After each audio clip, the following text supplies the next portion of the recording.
Hello అండి. Welcome to my channel. ఇక ఈరోజు వీడియోలో అయితే చూసారు కదా! చూడంగానే మీకు అర్థమై ఉంటుంది. మక్రూనీతో ఇలా ఫ్రైలాగా చేశాననమాట. ఈవినింగ్ అయితే చాలండి పిల్లలు ఏదో ఒక స్నాక్స్ కోసం నిజంగా తల తినేస్తారు.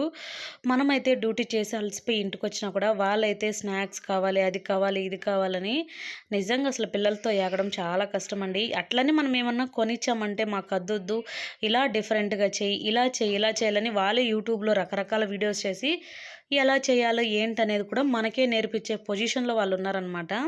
సో, నేనైతే దీన్ని ఇంట్లో ఆల్రెడీ తెచ్చిపెట్టుకున్నాను. దీన్నైతే బాయిల్ చేసేసుకొని రొటీన్‌లా కాకుండా కొద్దిగా మనము గోబీ ఫ్రై అట్లా చేస్తాం కదా! మంచూరియా టైపు అలా చేద్దామనేసి అయితే ట్రై చేశాననమాట. ఇక దీనికైతే మనం ఆయిల్ వేసేసుకొని కొద్దిగా ఆనియన్స్, ఒక ఆనియను అలాగే ఒక చిల్లీ అయితే తీసేసుకున్నాను. ఇవి మనకు ఇలా మంచిగా ఫ్రై అయిన తర్వాత ఇందులోకి నేను సెపరేట్‌గా బాయిల్ చేసి పెట్టుకున్నానండి. ఇలా మక్రూనీని దీన్నైతే ఇందులో వేసేసుకున్నాను. నేనైతే ఇలా చేయడం ఫస్ట్ టైం అనమాట. జనరల్‌గా మనం అన్ని మంచూరియాస్ తినుంటాం కానీ, ఇలా పాస్తాతో కూడా మంచూరియా తింటానని నేనైతే అనుకోలేదు. ఇక వీళ్ళు యూట్యూబ్‌లో చూసి రకరకాల వీడియోలకి మాకు అలా చెయ్యి, ఇలా చెయ్యి అనడంతో నేను కూడా ట్రై చేశాననమాట. సో, మొత్తానికి ఇవన్నీ ఆయిల్‌లో వేసుకొని ఫ్రై చేసేటప్పుడు ఇందులోకి నేను ఇక్కడ రెడ్ చిల్లీ సాస్ అయితే యాడ్ చేస్తున్నానండి. అలాగే కొద్దిగా సోయా సాస్‌ని కూడా యాడ్ చేసుకున్నాను. ఇక ఎటువంటి మసాలా అయితే వేయలేదు.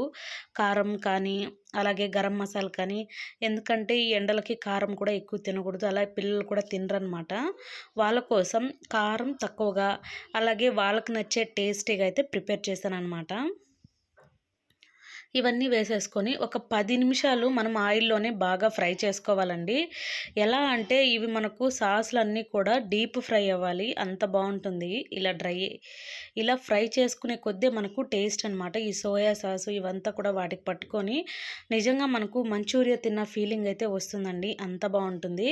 మొత్తం అయిపోయినాక ఫైనల్‌గా అందులో కొద్దిగా కొత్తిమీర వేసేసుకొని ఇక దించేసుకొని తిన్నామంటే టేస్ట్ అయితే నిజంగా వేరే లెవెల్‌గా ఉంది. నేనైతే ఫస్ట్ టైం ట్రై చేశాను. ఇలా మక్రునితో మంచూరియా చేయడమా, కానీ టేస్ట్ అయితే నిజంగా చాలా బాగొచ్చిందండి. కానీ అలా అని ఇలాంటి ఫుడ్స్‌ని మనం పిల్లలకి డైలీ పెట్టడానికి అస్సలు ఎంకరేజ్ చేయకూడదు. ఎప్పుడో వీక్లీ కానీ లేదా మంత్లీ వన్స్ కానీ ఇలా చేయాలండి. ఇట్లా అని అడిగారు కదా అని రోజైతే ఇలా చేసి పెట్టొద్దండి. సో, చూసారు కదా ఫైనల్‌గా అవుట్‌పుట్ అయితే ఇలా ఉందండి. టేస్ట్ అయితే నిజంగా చాలా బాగొచ్చింది.